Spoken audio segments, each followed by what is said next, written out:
ದಾವಣಗೆರೆ ಜಿಲ್ಲೆಯನ್ನು ಡೆವಲಪ್ ಮಾಡುವುದಕ್ಕೆ ಸಾಕಷ್ಟು ಐಟಿ ಕಂಪನಿಗಳು ಮುಂದೆ ಬರಲು ಸಿದ್ಧವಾಗಿವೆ. ಇದೇ ತಿಂಗಳು 12ರಂದು ಯುಎಸ್ಎಯಿಂದ ಒಂದು ಟೀಮ್ ಬರಲಿದೆ ಎಂದು ಸಂಸದೆ ಡಾಕ್ಟರ್ ಪ್ರಭಾ ಮಲ್ಲಿಕಾರ್ಜುನ್ ತಿಳಿಸಿದರು. ಸುದ್ದಿಗೋಷ್ಠಿಯಲ್ಲಿ ಮಾತನಾಡಿದ ಅವರು, ಐಟಿ ಕಂಪನಿಗಳ ಬಗ್ಗೆ ಚರ್ಚೆ ನಡೆದಿದೆ. ಈಗಾಗಲೇ ಎಸ್ಟಿಪಿಐನಿಂದ ಇನಾಗ್ರೇಷನ್ ಆಗಿದೆ.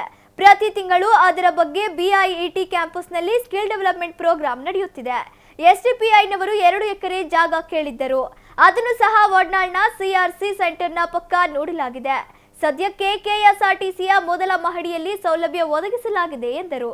ಜೊತೆಗೆ ಇದೇ ತಿಂಗಳ 18ರಂದು ಬೆಂಗಳೂರಿನಲ್ಲಿ ನಡೆಯುವ ಸಮಿಟ್ನಲ್ಲಿ ದಾವಣಗೆರೆಯ ಒಂದು ತಂಡದಿಂದ ಒಂದು ಸ್ಟಾಲ್ ನಿರ್ಮಾಣ ಮಾಡಲಾಗುವುದು.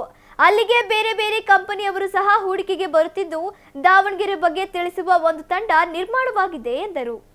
ಜೊತೆಗೆ ನಮ್ಮ ಐಟಿ ಕಂಪನೀಸ್ ಬಗ್ಗೆ ಮಾತಾಡ್ತಾ ಇದ್ವಿ. ಈಗಾಗಲೇ ಎಸ್ಟಿಪಿಐಯಿಂದ ಇನಾಗ್ರೇಷನ್ ಕೂಡ ಮಾಡಿದ್ದೀವಿ. ಒಂದು ಕ್ಯಾಲೆಂಡರ್ ಆಫ್ ಈವೆಂಟ್ಸ್ನ ಲಾಂಚ್ ಮಾಡಿದ್ದಾರೆ. ಪ್ರತಿ ತಿಂಗಳು ಕೂಡ ಅದರ ಬಗ್ಗೆ ನಮ್ಮ BIT ಕ್ಯಾಂಪಸ್ನಲ್ಲಿ ಎಲ್ಲ ನಮ್ಮ ಟೆಕ್ನಿಕಲ್ ಕೋರ್ಸಸ್, ನಾನ್ ಟೆಕ್ನಿಕಲ್ ಕೋರ್ಸಸ್ನಲ್ಲಿ ವಿದ್ಯಾಭ್ಯಾಸ ಮಾಡ್ತಾ ಇರುವಂತಹ ಸ್ಟೂಡೆಂಟ್ಸಿಗೆ ಸ್ಕಿಲ್ ಡೆವಲಪ್ಮೆಂಟ್ ಪ್ರೋಗ್ರಾಮ್ಸ್ ಮಾಡ್ತಾ ಇದ್ದೀವಿ. ಇದರ ಜೊತೆಗೆ ಎಸ್ಟಿಪಿಐನವರು 2 ಎಕರೆ ಜಾಗ ಕೇಳಿದರು. ಸೊ ಅದನ್ನು ಕೂಡ CRC ಸೆಂಟರ್ ಪಕ್ಕ ಈಗಾಗಲೇ ವಡ್ನಾಳ್ ಅಲ್ಲಿ ನೋಡ್ಕೊಂಡು ಬಂದಿದ್ದಾರೆ. ಬಟ್ ಅಲ್ಲಿ ಇನ್ಫ್ರಾಸ್ಟ್ರಕ್ಚರ್ ಡೆವಲಪ್ ಮಾಡಲಿಕ್ಕೆ ಸ್ವಲ್ಪ ಟೈಮ್ ಹಿಡಿಯುತ್ತೆ.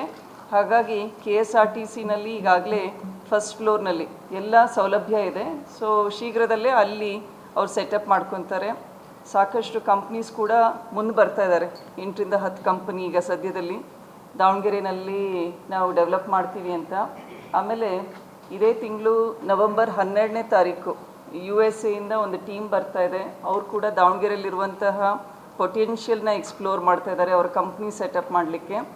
ಮತ್ತು ನಾವು ಬೆಂಗಳೂರಿನಲ್ಲಿ 18ನೇ ತಾರೀಕು ನಡೀತಾ ಇರುವಂತಹ ಸಮಿಟ್ನಲ್ಲಿ ವಿಷನ್ ದಾವಣಗೆರೆ ಟೀಮಿಂದ ಒಂದು ಸ್ಟಾಲ್ ಕೂಡ ಸೆಟಪ್ ಮಾಡ್ತಾ ಇದ್ದೀವಿ. ಅಲ್ಲಿ ಬೇರೆ ಬೇರೆ ಕಂಪನೀಸ್ ಬರ್ತಾ ಇದ್ದಾರೆ, ಹೂಡಿಕೆದಾರರು. ಸೊ ಅವ್ರಿಗೂ ಕೂಡ ನಮ್ಮ ದಾವಣಗೆರೆಯಲ್ಲಿರುವಂತಹ ಪೊಟೆನ್ಷಿಯಲ್ ಬಗ್ಗೆ ಎಕ್ಸ್ಪ್ಲೇನ್ ಮಾಡಲಿಕ್ಕೆ ಒಂದು ಸ್ಟಾಲ್ ಕೂಡ ಸೆಟಪ್ ಮಾಡ್ತಾ ಇದ್ದೀವಿ.